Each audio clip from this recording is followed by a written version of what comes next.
প্রিয় শ্রোতা, আপনাকে স্বাগত। আজ আমরা ডুব দেব চীনের এক মহাকাব্যিক রাজবংশের গভীরে। মিং রাজবংশ নামটা শুনলেই চোখের সামনে ভেসে ওঠে অট্টালিকা, লাল দেয়াল, সোনালি ছাদ আর নীল আকাশে উড়ন্ত ড্রাগনের ছবি। কিন্তু এই রাজবংশ আসলে কি?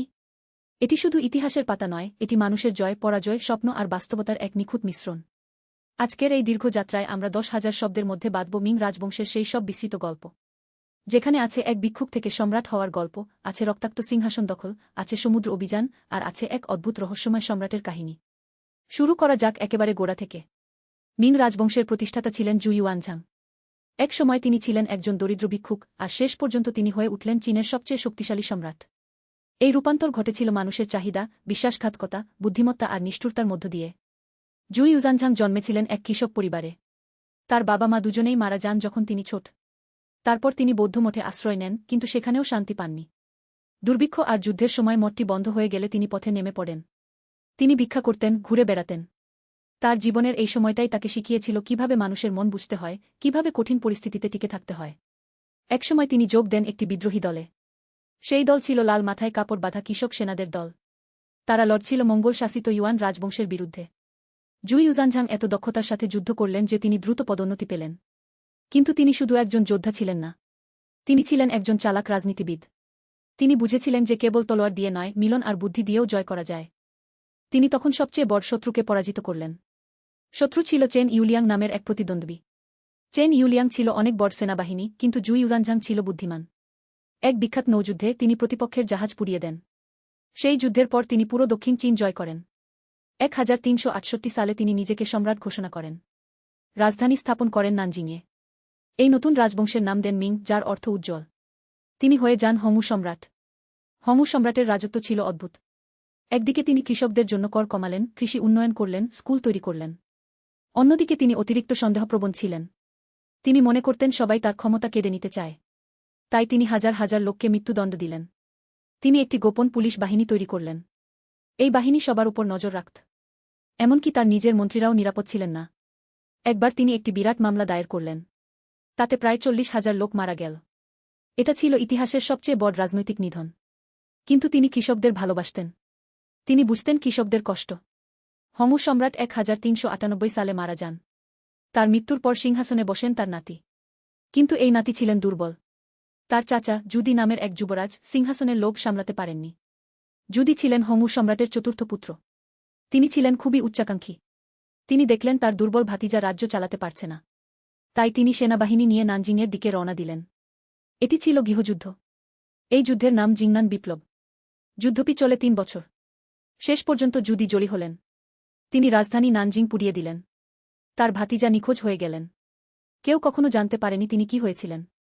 জুদি সম্রাট হলেন। তিনি ইয়ংলে সম্রাট নামে পরিচিত। তিনি ছিলেন এক মহান সম্রাট।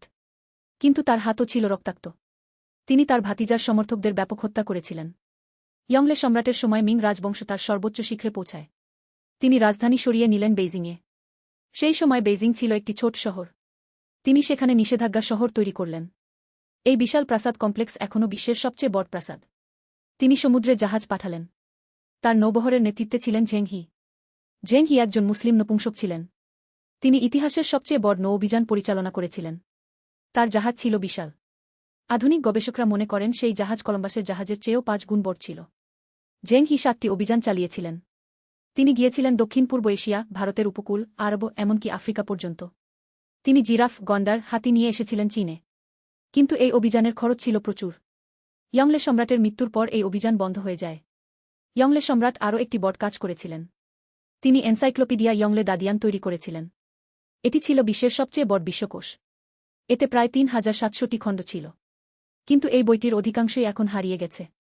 এটি চীনের গানের এক বিশাল ভাণ্ডার ছিল। ইয়ংলে সম্রাট 1424 সালে মারা যান। তার মৃত্যুর পর ধীরে ধীরে মিং রাজবংশ দুর্বল হয়ে পড়ে।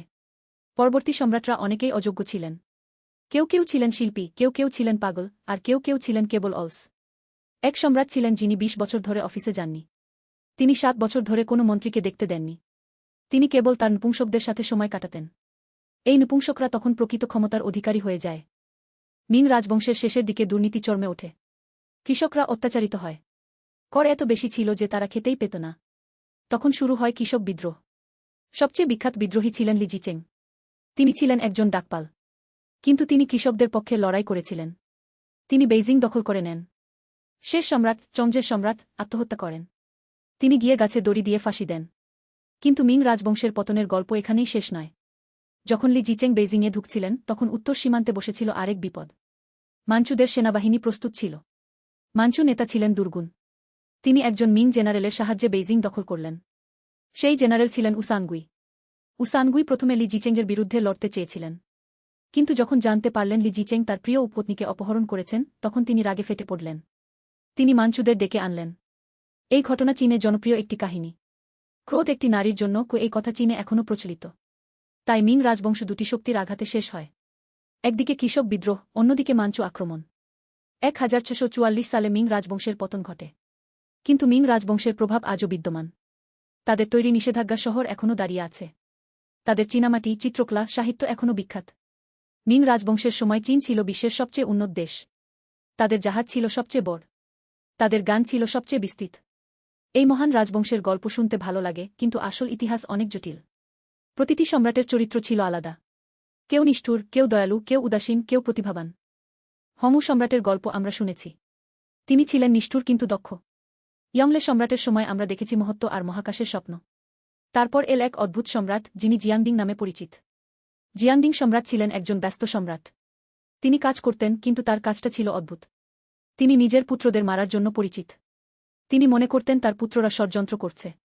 একবার তিনি তার এক পুত্রকে কারাগারে রেখে 10 বছর ধরে নির্যাতন করলেন। জিয়াংডিং সম্রাটের মৃত্যুর পর আসলেন জিয়াজিং সম্রাট। তিনি একজন তাওবাদী ছিলেন। তিনি অমিত খুঁজতেন। তিনি দীর্ঘজীবনের জন্য রাসায়নিক মিশ্রণ তৈরি করতেন। কিন্তু এই মিশ্রণগুলো ছিল বিষাক্ত। তিনি তার নপুংসকদের নিয়ে সারাদিন ধর্মীয় অনুষ্ঠান করতেন। জিয়াজিং সম্রাটের মৃত্যুর পর এলেন লংকিং সম্রাট। তিনি ছিলেন খুব অলস। তিনি কেবল ঘুমাতেন আর মহিলাদের সাথে সময় কাটাতেন। তিনি মাত্র 6 বছর রাজত্ব করলেন। তারপর এলেন ওয়ানলি সম্রাট। তিনি ছিলেন দীর্ঘতম রাজত্বকারী মিং সম্রাট। তিনি 48 বছর রাজত্ব করেছিলেন। কিন্তু তিনি 20 বছর অফিসে যাননি। তিনি তার প্রাসাদের ভিতরেই থাকতেন। তিনি পুত্রদের নিয়ে ঝগড়া করতেন। তিনি তার প্রিয় উপপত্নীর পুত্রকে সিংহাসনে বসাতে চেয়েছিলেন, কিন্তু মন্ত্রীরা বাধা দেয়া। এই নিয়ে 20 বছর ধরে ঝগড়া চলে। ওয়ানলি সম্রাটের মৃত্যুর পর আসলেন তাইচং সম্রাট। তিনি মাত্র 29 দিন রাজত্ব করলেন। তারপর তিনি হঠাৎ মারা যান। সন্দেহ করা হয় তাকে বিষ দেওয়া হয়েছিল। তারপর আসলেন চংজেন সম্রাট। তিনি ছিলেন শেষ সম্রাট। তিনি খুব পরিশ্রমী ছিলেন, কিন্তু ভাগ্য ছিল তার বিপক্ষে। তিনি যখন সিংহাসনে বসেন তখন রাজ্যটি ভেঙে পড়ছে। কোষাগার খালি, সেনাবাহিনী অযোগ্য, কৃষকরা ক্ষুধার্ত। তিনি কিছুই করতে পারলেন না। শেষ পর্যন্ত তিনি আত্মহত্যা করলেন। তার শেষ বাণী ছিল, আমার প্রজারা আমাকে হত্যা করেছে।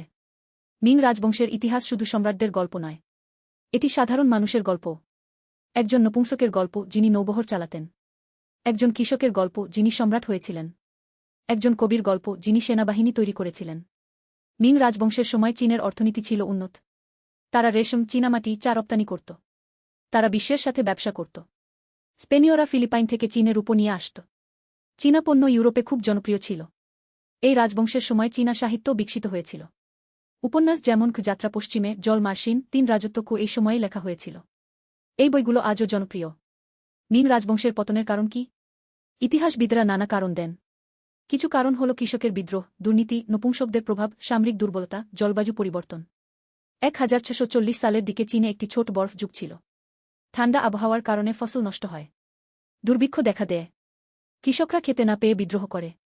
এছাড়াও মিং রাজবংশের শেষের দিকে মাঞ্চুদের সাথে যুদ্ধ চলছিল। এই যুদ্ধে প্রচুর অর্থ ব্যয় হয়। কর বাড়ানো হয়। কৃষকরা আরও দরিদ্র হয়। এই চক্র চলতে থাকে। মিং রাজবংশের পতনের সাথে সাথে চীনে কিং রাজবংশ শুরু হয়। কিংরা মাঞ্চু ছিল। তারা মিংদের সংস্কৃতিকে ধ্বংস করতে চেয়েছিল। কিন্তু তারা ব্যর্থ হয়। মিংদের ঐতিহ্য বেঁচে আছে। আজ বেইজিংয়ে নিষেধাজ্ঞা শহর ঘুরে দেখলে মিং রাজবংশের মহিমা টের পাওয়া যায়।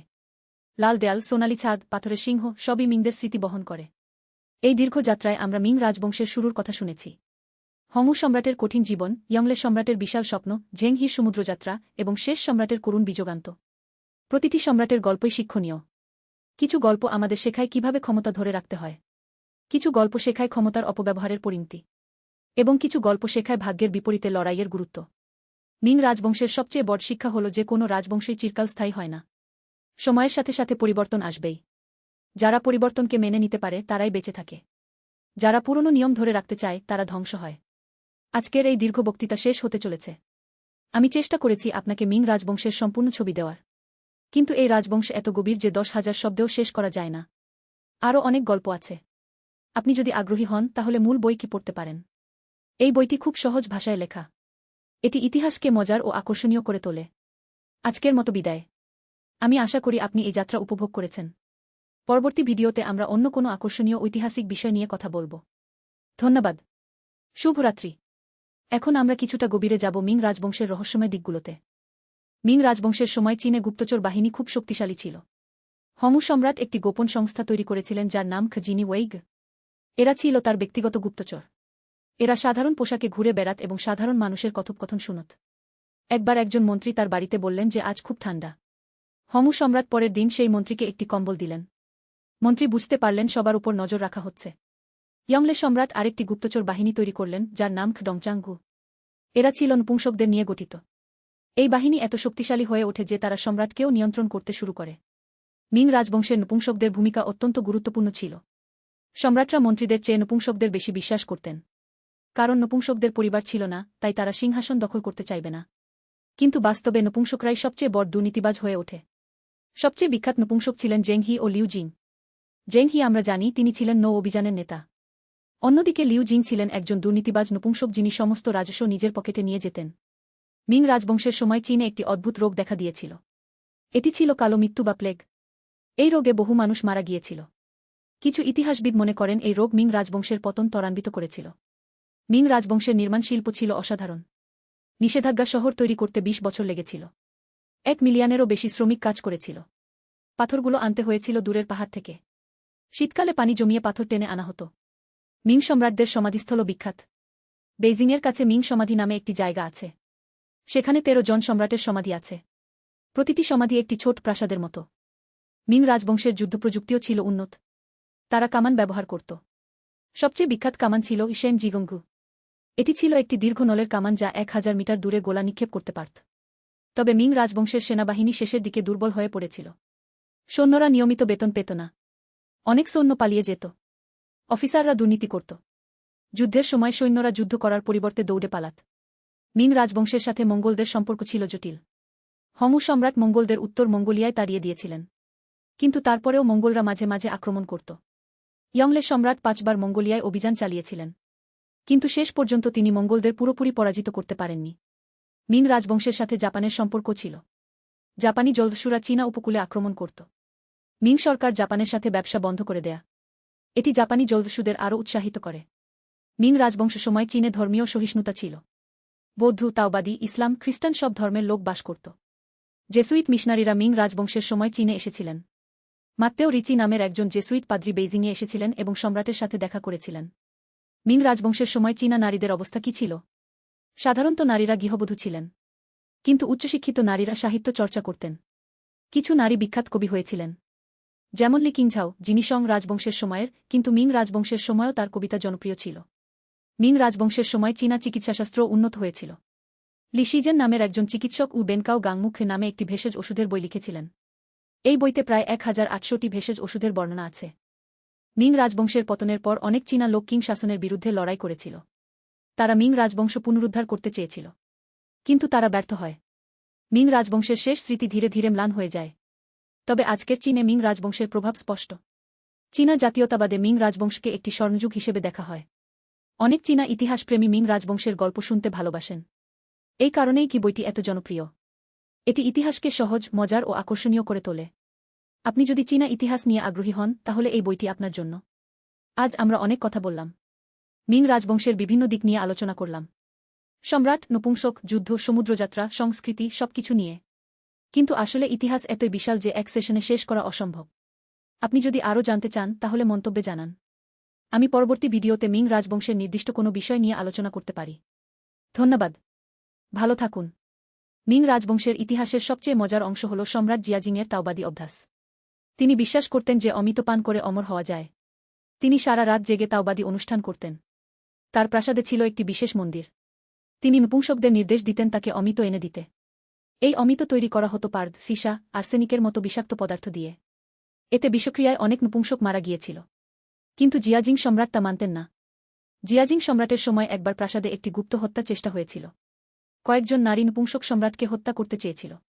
তারা সম্রাটের বিছানায় দড়ি দিয়ে গলা টিপে ধরার চেষ্টা করে, কিন্তু বিশেষটা ব্যর্থ হয়। এই ঘটনার পর জিয়াজিং সম্রাট আরও বেশি সন্দেহপ্রবণ হয়ে পড়েছিলেন।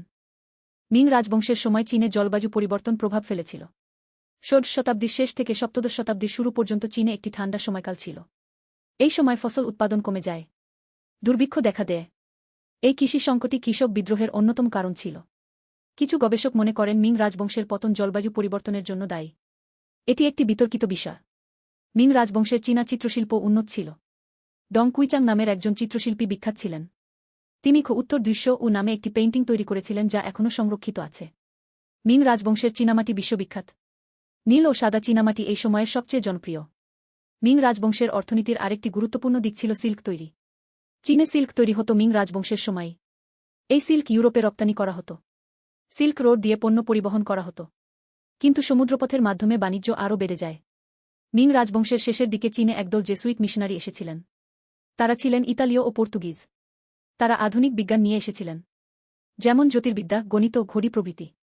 সম্রাট ওয়ানলি তাদের খুব পছন্দ করতেন, কিন্তু মন্ত্রীরা তাদের পছন্দ করতেন না, কারণ তারা চীনা ঐতিহ্যের বিরোধী ছিল। মিং রাজবংশের সময় চীনে একটি বই ছাপার শিল্প ছিল। তারা কাঠের ব্লক ব্যবহার করে বই ছাপাত, কিন্তু এই পদ্ধতি সময়সাপেক্ষ ছিল। তবুও অনেক বই প্রকাশিত হয়েছিল। ইয়ংলে দাদিয়ান ও শুধু হাতে লেখা ছিল, কিন্তু অন্যান্য বই ছাপা হতো। মিং রাজবংশের পোশাকও আকর্ষণীয়। সম্রাটদের পোশাক ছিল হলুদ রঙের। সেনাবাহিনীর পোশাক ছিল লাল বা নীল। সাধারণ মানুষ সাদা বা ধূসর পোশাক পরত। কিন্তু মিং রাজবংশের শেষের দিকে পোশাকের নিয়ম শিথিল হয়ে যায়। ধনী ব্যবসায়ীরা সম্রাটের মতো পোশাক পরতে শুরু করেছিল। মিং রাজবংশের সময় চীনা খাবারও বিশেষ ছিল। সম্রাটরা 100 রকমের খাবার খেতেন। সাধারণ মানুষ ভাত, সবজি, মাছ খেত। মাংস ছিল দামি, কিন্তু উৎসবের সময় সবাই ভালো খাবার খেতে পারত। মিং রাজবংশের সময় চীনে একটি উৎসব বিশেষ জনপ্রিয় ছিল। এটি ছিল দীপাবলি উৎসব বা লণ্ঠন উৎসব। এই উৎসবে হাজার হাজার লণ্ঠন জ্বালানো হতো। লোকেরা রাস্তায় নাচত, গান করত। সম্রাট নিজেও প্রাসাদের বারান্দা থেকে এই উৎসব দেখতেন। মিং রাজবংশের পতনের পর কিছু মিং অনুগত তাইওয়ানে পালিয়ে গিয়েছিলেন। তারা সেখানে একটি সরকার গঠন করেছিলেন, কিন্তু মাঞ্চুরা তাদের পরাজিত করে। তাইওয়ান তখন চীনের অংশ হয়ে যায়। মিং রাজবংশের ইতিহাস আজকের চীনে শিক্ষার অংশ। স্কুলে এই বিষয়ে পড়ানো হয়। অনেক চলচ্চিত্র, টিভি সিরিজ মিং রাজবংশ নিয়ে তৈরি হয়েছে। সবচেয়ে জনপ্রিয় সিরিজ হল দ্য মিং ডাইনেস্টি কো এবং স্টোরি অব ইয়ানশি প্যালেস কু। উপসংহারে বলা যায়, মিং রাজবংশ চীনের ইতিহাসের একটি গুরুত্বপূর্ণ অধ্যায়। এটি আমাদের শিক্ষা দেয় যে ক্ষমতা, সম্পদ, সংস্কৃতি সবই ক্ষণস্থায়ী। যা সত্যিকারের টেকসই তা হল মানুষের সৃজনশীলতা, বুদ্ধিমত্তা ও সহানুভূতি। আমি আশা করি এই দীর্ঘ বক্তৃতা আপনাদের ভালো লেগেছে। যদি আপনি মিং রাজবংশ নিয়ে আরও জানতে চান, তাহলে আপনার অগ্রাধিকার জানান। আমি উত্তর দিতে প্রস্তুত। ধন্যবাদ। শুভকামনা। এবার পুরো পঠন শেষ। আমরা মিং রাজবংশের আরবোদয় থেকে পতন পর্যন্ত পথ অতিক্রম করলাম। এই পথে আমরা বিভিন্ন রঙিন চরিত্র, নাটকীয় ঘটনা ও প্রাণবন্ত তত্ত্বের মুখোমুখি হয়েছি। আপনার মনে যদি কোনো প্রশ্ন থাকে, নিচে মন্তব্য করুন। আমি প্রতিটি প্রশ্নের উত্তর দেওয়ার চেষ্টা করব। আর হ্যাঁ, ভিডিওটি পছন্দ হলে লাইক, শেয়ার ও সাবস্ক্রাইব করতে ভুলবেন না। পরবর্তী ভিডিওতে আমি চীনের অন্য কোনো রাজবংশ নিয়ে কথা বলব, যেমন ট্যাং রাজবংশ বা হান রাজবংশ। আপনার পছন্দ কি? জানান। যতদিন আমরা ইতিহাস নিয়ে কথা বলবো, ততদিন মানুষের গল্পের শেষ নেই। প্রতিটি প্রজন্মের নিজস্ব গল্প আছে। সেগুলো শোনার জন্য প্রস্তুত থাকুন। আবারও ধন্যবাদ। ভালো থাকুন, সুস্থ থাকুন। বাংলায় শুনতে ভালো লাগলে সবাইকে জানান। আমি বাংলায় ইতিহাসের আরও গল্প নিয়ে আসব।